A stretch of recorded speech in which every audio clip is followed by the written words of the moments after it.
Chapo. All I wanna be is El Chapo. $3 billion in pesos. All I wanna be is El Chapo. Hello, everybody. It's Chapo for Thursday, May 5th, 2022. And yeah, it's pretty obvious what we're going to talk about for the first part of today's show. The end of Roe v. Wade in America, the draft that was leaked from the Supreme Court, making it clear that they are going to overturn Roe and Casey and, end a constitutional right to abortion in this country. This is one of those occasions where I don't want to spend time talking about dumb people who have bad takes. I don't want to relitigate the 2020 or 2016 elections. I don't need to talk about Ruth Bader Ginsburg. It's just one of those occasions where, like, everything one can say seems insufficient to the moment that we now face. And I think the truly horrible thing is that, like, and when I say this, this is in no way a means to exonerate them from their absolute failure, and really the complete and final failure of the Democratic Party. But if you really look at it right now, even if they wanted to enshrine federal protections for the right to an abortion, there's basically nothing they can do. There's things they can try to do, and then I would hope a reasonable party would at least attempt to do to show something. But they're not going to do that, and it's just like right now we're dealing with a situation where anything that the right wing can do in terms of our law, they will do. That's the fact of it, and it's something that it's a reality that despite the fact that we all knew exactly what was coming as soon as Trump secured his Supreme Court nominees. Living to see Roe v. Wade overturned in America is something I didn't think would happen. I knew it was going to happen, but that offers little comfort to how nauseating it is to live through it. Yeah, no, it is. The writing was on the wall, and it was on the wall both in the last 6 years since Trump's victory, and especially in the recent couple years when it's become clear that the Republican game plan on social issues, more or less, is that they're going to keep upping the ante. They're going to keep doing the thing that all good-hearted center-right professional opinion writers said they would never do, because it's a tripwire in American politics. There's really no telling what comes after this. There's no telling what the laws in the states look like. I mean, we have a little bit of an idea if we're going by prosecutions of women having miscarriages, out making contraception outright illegal, a mass violation of women, even greater than what we're already seeing.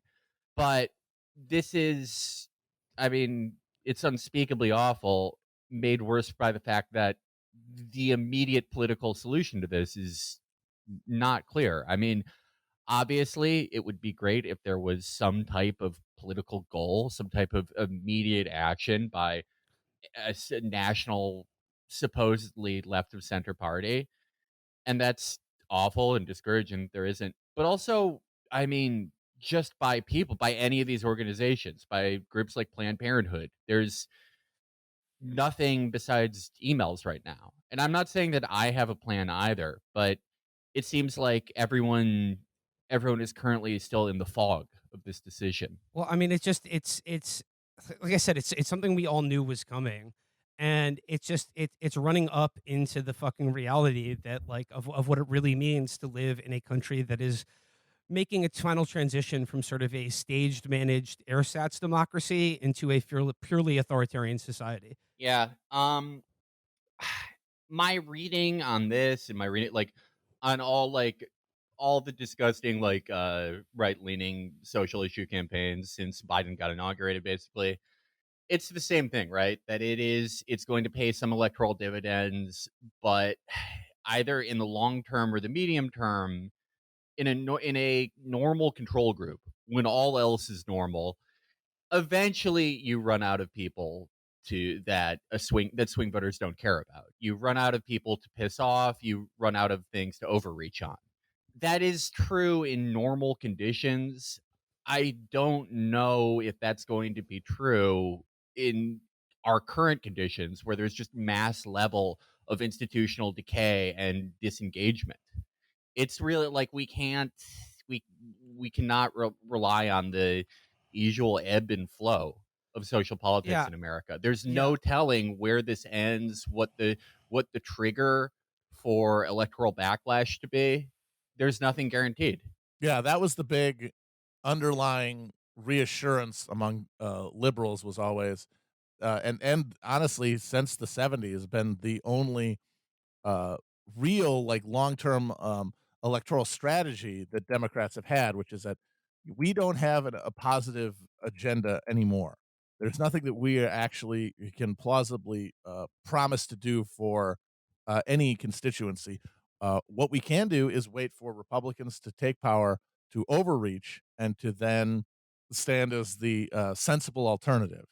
And that is why a lot of people, including, I mean, not lately, but years ago, I used to kind of casually assume that yeah, they would never get rid of Roe because it's a great fundraiser and mobilizing force, and doing so would cause a backlash. But we're now in the moment where it like everything is more politicized than ever. Like all social interactions are now deeply politicized, but also uh, more and more people have just checked out of it because of its sort of smothering and alienating aspects. So who even knows, as you say, what can be depended upon? And I think the real misconception that underlined that take that you used to see a lot, that they wouldn't do it because of the backlash, is the premise that Republicans and Democrats functionally operate the same way, and they don't,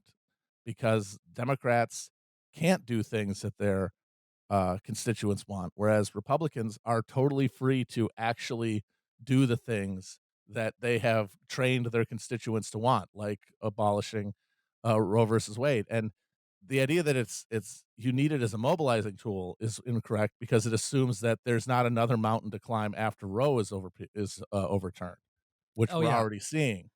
Like and there's a there bunch are of fucking Greg Abbott now wants to get rid of public education on yep, the basis of this yep. ruling. No, I mean, like I said, like this is like I said, we're in a situation now where even if the Democrats wanted to do something, they can't, because look, it would take a filibuster to pass a federal legislation codifying Roe v. Wade as through legislation, but then they don't have the votes for that, so they need the filibuster, and they don't have the votes to do away with the filibuster. I mean, like, look, there are ways. I mean, like there are things. If they were a political party that functioned in any coherent way, there are measures that they could take to whip votes or extort people, pressure them, whatever. But we know that's not going to happen. And what we're living in now is, as you said, Matt, we're now living in a post overreach era. Like there's now, like, you cannot take for granted that there's anything that the conservative movement has said openly, more or less, for the last 40 or 50 years about the vision they have for society and the ways in which they're going to use the law to achieve that, that is now can be considered too extreme for them to consider, because they hold all the cards. Like I said, the Supreme Court, which they have a majority on now, has virtual as lifetime appointments for essentially what is absolute authority over the laws of this country. And if you think that these people are not going to use that absolute authority in the ways they've been training their entire adult life to do, then, like I said, you're either a fucking moron or you're just lying for cynical purposes. Because, like, there's been a tidal wave of commentary from, like, center right pundits, or even sort of centrist center right pundits, to convince you that, hey, look, this doesn't mean the end of abortion. It's just going back to the states. It won't be that bad. And oh yeah, like gay marriage, just like gay rights, contraception, those are fine. Those are safe. There's no, like, that would be ridiculous. That'd be too extreme for them to go after. And it's just like, or how about a federal abortion ban? So then that way, like, abortion truly will be illegal everywhere in the United States. Do you honestly think that there's anything stopping these people from doing this? They've said that this is what they want to achieve for decades now. And like I said, a Democratic Party that actually represented the people who vote for them would have done something about this decades ago. But, like, this is the result of years and years of a coordinated political movement to achieve their goals, and the complete and total willful capitulation of the opposition party to do anything about it. And now now millions and millions of Americans, or all Americans, are stuck in this fucking nightmare, fucking barbarous country that we're going to have to continue to live the rest of our lives in. And the thing is about the Roe v. Wade voter backlash. I'm sure there will be backlash against this because, obviously, like, this is a deeply, deeply unpopular thing. Like, the vast, vast majority of this country does not want to see Roe v. Wade overturned. But here's the thing. When almost half the country has already been living for years now in a situation where abortion is functionally illegal, it's kind of hard to, like, say, oh, like, vote for us because we don't want the bad thing to happen when half of the country are already living in that reality. Yeah, I mean, also there is the fact that abortion has been since about 2009, since Obama went back on his promise to enshrine Roe in law legislatively.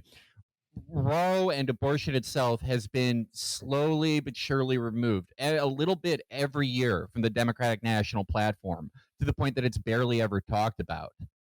How many people even connect the Democrats to abortion? If they're not if they're swing voters, if they're like, half the time non-voters who could swing Democratic, the people that like helped Obama win by the margins he did, how would they even make that association at that point? I mean, Biden himself has said the word abortion probably twice in his entire presidency, and one of them was last week or yesterday when when this draft document was leaked. On his way to the Lockheed Martin plant to smooch the Yeah. Javelin missiles as they were packing them up to send them to Kiev. You can't beat that, man. Yeah. I mean, No. I mean, this is you're talking about how overturning. people don't want to make movies about the current moment. How do you top Roe versus Wade gets overturned and the Democratic president goes to a fucking A missile factory. rocket factory? Just it's too much. And the banner behind him said, "We stand with Ukraine," at the exact moment that, like, the nightmare scenario of which is basically, as you said, Matt, the only thing the Democrats have to offer anyone who votes for them is that you have to vote for us because if you don't, Roe v. Wade will be overturned. Roe v. Wade is now overturned. And the message of the Democratic Party and Joe Biden is, we stand with Ukraine. Yeah. I mean, like, pretty much everyone's responses to this have just made me imagine them starring in an ISIS beheading video. Like, everyone. Like, no one's had a good response. Everyone deserves to, like, become Nick Berg.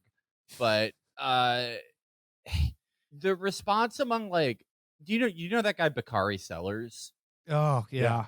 Ugh. Yeah. So for people who don't know, because like this guy's not really been in vogue in a few years. Bakari Sellers is like a South Carolina Democrat who also has done years of lobbying for Israel on behalf of AIPAC, but he's sort of like, one of those tweeted Democrats that rose up during 2016. He would be like on a list of Follow Friday with like Sarah Kensor and people like that.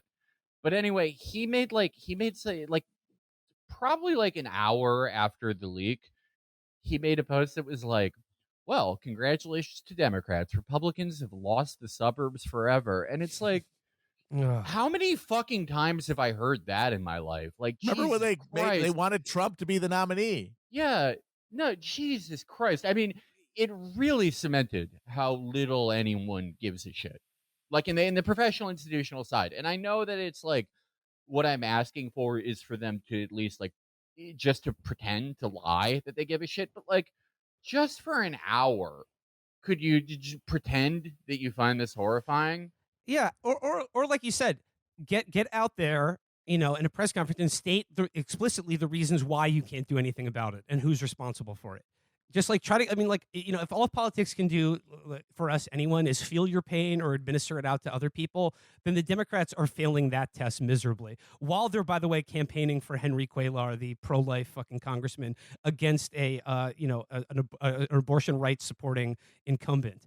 And by the way, all those emails and fundraising blasts that went out this week about this horrible injustice, I'm just wondering how much of that money that people kicked in were immediately funneled into the coffers of Henry Cuellar's fucking campaign. Yeah, and I mean, I don't think if Henry Cuellar loses, or like Yalesko New Generation finally kills him,